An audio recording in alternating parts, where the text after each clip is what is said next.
नमस्कार, स्वागत है साहित्य जगत में। आज हम धर्मवीर भारती के द्वारा लिखी गई कविता विप्रलब्धा की व्याख्या करने जा रहे हैं। ये जो कविता है वो धर्मवीर भारती की काव्य रचना कनुप्रिया का एक अंतिम गीत है।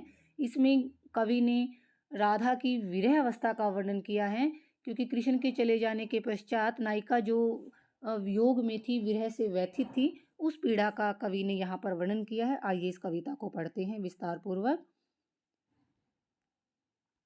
बुझी हुई राख, टूटे हुए गीत, डूबे हुए चांद, रीते हुए पात्र, बीते हुए क्षण सा मेरा यह जिस्म। जिस्म होता है शरीर। राधा जो विरह से पीड़ित है, वो अपने बारे में बता रही है। क्या कह रही है राधा? कि मेरा जो ये शरीर है वो कृष्ण के वियोग में उस राख के समान हो गया है जो बुझ चुकी हैं, उस गीत के समान हो गया है जो गीत टूट चुके हैं, जिनके सुर बिगड़ गए हैं, और उस चांद के समान है जो चांद डूब गया है। मेरा ये जो शरीर उस खाली हुए बर्तन के समान है और बीते हुए पलों के समान हो गया है, क्योंकि आज कृष्ण की यादें ही उसके पास शेष रह गई हैं। तो राधा का वर्तमान जो है वो नष्ट हो गया है और राधा एक अतीत बनकर रह गई है, उसे राधा याद कर रही है।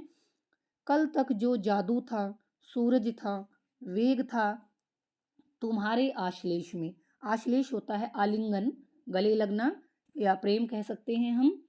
अब राधा क्या कहती हैं कृष्ण को कि कल तक तुम्हारे उस आलिंगन में जो मैंने जादू अनुभव किया था, कि कल तक जो तुम्हारे उस प्रेम में, आलिंगन में मैंने एक जादू अनुभव किया था, सूरज था, और वो आलिंगन, वो जादू एक सूरज के समान पवित्र पवित्र सूर्य के समान था। उसमें गति थी, लेकिन आज वो आलिंगन, आज वो प्रेम मेरे पास नहीं है। आज वह जूड़े से गिरे हुए बेले सा। राधा फिर अपनी स्थिति का वर्णन करते हुए कहती हैं कि आज मेरी हालत उस बेले के फूल जैसी हो गई है जो बालों के जूड़े से टूटकर नीचे गिर गया है, क्योंकि वो फिर से जूड़े में लगाया उसे नहीं जा सकता। तो आज मेरी हालत उस बेले के फूल की जैसी हो गई है। टूटा है, मलान है। राधा कहती हैं कि कृष्ण के वियोग में मुझे सब कुछ टूटा हुआ सा दिखाई दे रहा है। मलान होता है उदास, और सब कुछ मुझे उदास दिखाई दे रहा है। दुगना सुनसान है, बीते हुए उत्सव सा, उठे हुए मेले सा। राधा कहती हैं कि आज मेरे जीवन में दुगना सूनापन छा गया है, कि जिस प्रकार किसी उत्सव के बीत जाने पर और किसी भरे हुए मेले के उठ जाने पर जो दोगुना सूनापन, खालीपन वहाँ पर छा जाता है, चारों ओर सोना ही सोना दिखाई देता है, उसी प्रकार कृष्ण के चले जाने पर मेरे जीवन में सोनापन छा गया है। आगे क्या कहते हैं कवि? मेरा यह जिस्म टूटे खंडरों के उजाड़ अंतःपुर में छूटा हुआ एक साबित मणि जड़ित दर्पण सा। अब राधा कहती है कि मेरा ये जो शरीर है, जिस्म शरीर, मेरा यह शरीर एक टूटे फूटे खंडर के, उजाड़ होता है उजड़ा हुआ, अंतःपुर एक ऐसा कक्ष होता है जहाँ पर रानियां रहती है, महल का एक कक्ष, हम महिला कक्ष कह सकते हैं। यहाँ पर छूटा हुआ, रखा हुआ है या छूट चुका है, साबित साबुत, मणि जड़ित मणियों से जड़ा हुआ, दर्पण शीशा। तो क्या कहेंगे हम इसे? राधा कहती हैं कि मेरा ये जो शरीर है वो किसी टूटे हुए खंडर के उजड़े हुए महिला कक्ष में मणियों से जड़े हुए एक शीशे की भांति हो गया है, जिसे, यानी मेरे उस शरीर को आधी रात के समय दंश से भरा हुआ, बाहुहीन, भुजाओं से रहित, प्यासा सर्पीला कोई जहरीला सांप, कसाव एक जिसे जकड़ लेता है, कोई जहरीला सांप अपने कसाव में मुझे जकड़ लेता है। कि आधी रात के समय जहर से दंश से भरा हुआ, भुजाओं से रहित कोई जहरीला सांप मुझे अपने कसाव में जकड़ लेता है, अपनी गुंजलक में, अपनी, यानी एक कुंडल, गुंजलक होता है कुंडल, और वो कसाव जो है उस कुंडल के समान है। अब कृष्ण राधा के पास नहीं है, तो आधी रात में जो कृष्ण की यादें राधा को सता रही हैं, कसाव एक का अर्थ होता तनाव, तो वो तनाव राधा को दुखी कर रहा है और उस तनाव को कम करने वाला कृष्ण भी उसके पास नहीं है। तो इसीलिए राधा कहती हैं कि उस तनाव ने मुझे सांप की भांति अपने गिरफ्त में ले लिया है, जकड़ लिया है, और वो जकड़न जो है वो नष्ट नहीं हो रही है।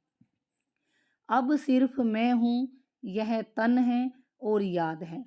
अब राधा क्या कहती हैं कि अब मैं यहाँ केवल मैं हूँ, मैं शेष रह गई हूँ। यह तन है, मेरा यह शरीर है, और यह याद और मेरी वो पुरानी कृष्ण की जो यादें ही शेष बची हुई हैं। खाली दर्पण में धुंधला सा एक प्रतिबिंब मुड़ मुड़ लहराता हुआ, निज को दोहराता हुआ। अब राधा क्या कहती हैं कि जैसे किसी खाली बर्तन में या खाली दर्पण में, खाली बर्तन कहेंगे, दर्पण यहाँ वैसे गलत है, खाली बर्तन में धुंधला, एक धुंधली सी प्रतिबिंब परछाई, कि जैसे किसी शीशे में कहें या किसी खाली बर्तन में एक धुंधली सी परछाई बार बार मुड़ मुड़ कर लहराती हैं और निज स्वयं को ही दोहरा रही हो।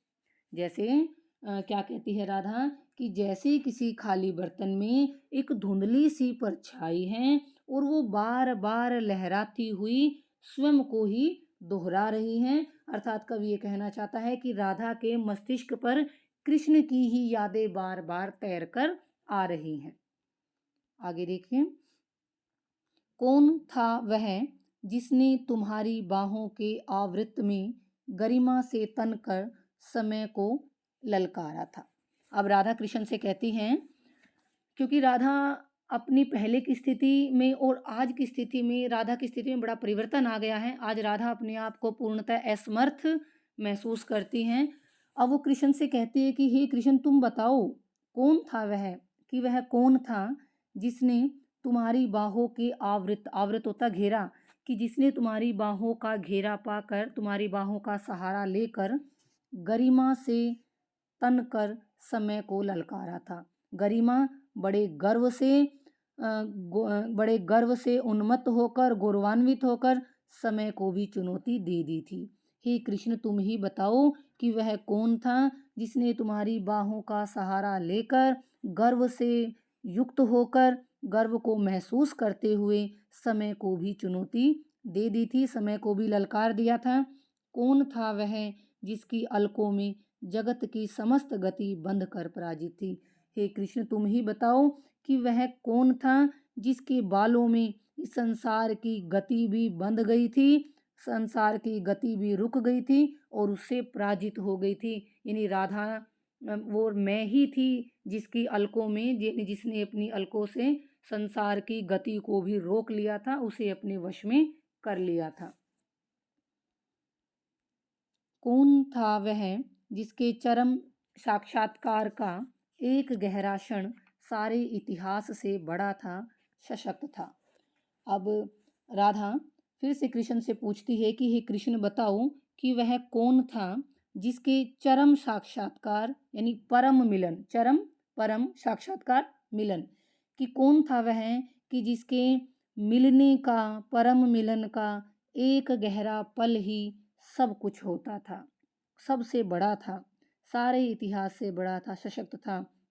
कि वो कौन था जो अपने आप में इतना शक्तिशाली था कि सारा का सारा इतिहास भी उसके सामने असमर्थ महसूस होता था कि वो सारे इतिहास से बड़ा था, शक्तिशाली था। वह कौन था? कौन था कनु? कनु कृष्ण। हे कृष्ण, बताओ तुम वह कौन था? तुम्हारी बाहों में जो सूरज था, जादू था, दिव्य था, मंत्र था।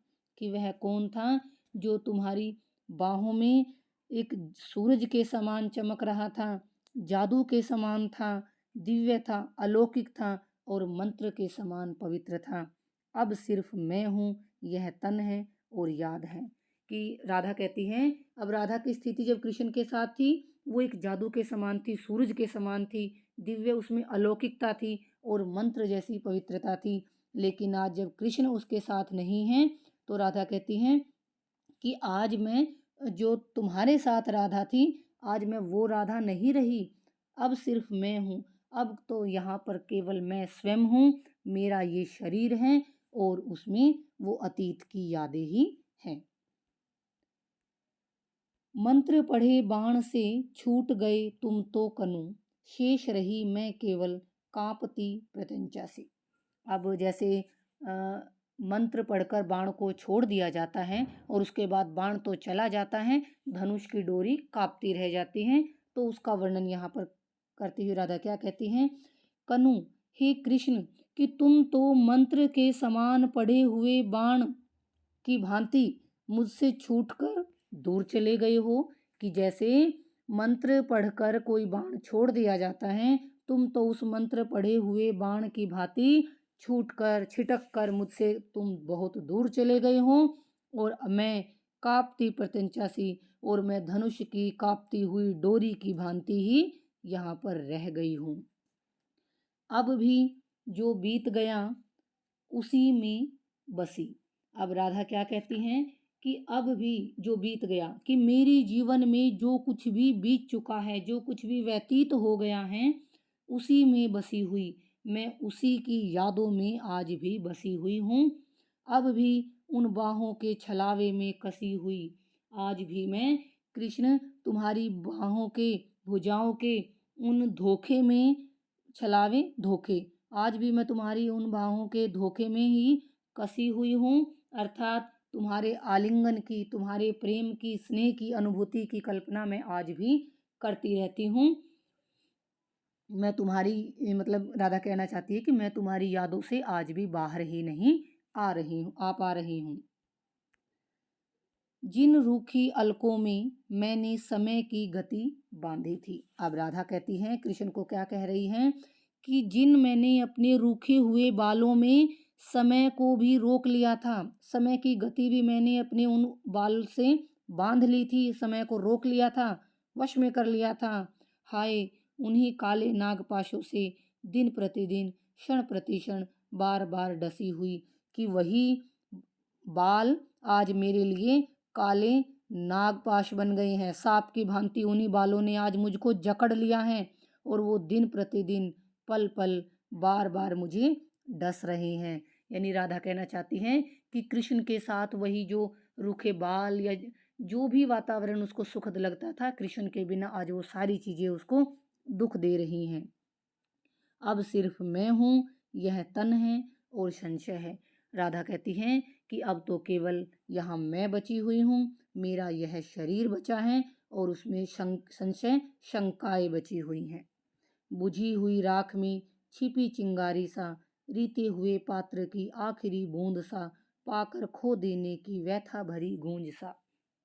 अब राधा पुनः क्या कहती हैं कि अब तो ये मेरा जो शरीर है चिंगारी सा, उस चिंगारी के समान है, बुझी हुई राख, जो बुझी हुई राख के अंदर दबी हुई है। राधा क्या कहती हैं कि मेरा ये जो शरीर है उस बुझी हुई राख में, उस छिपी हुई चिंगारी के समान है।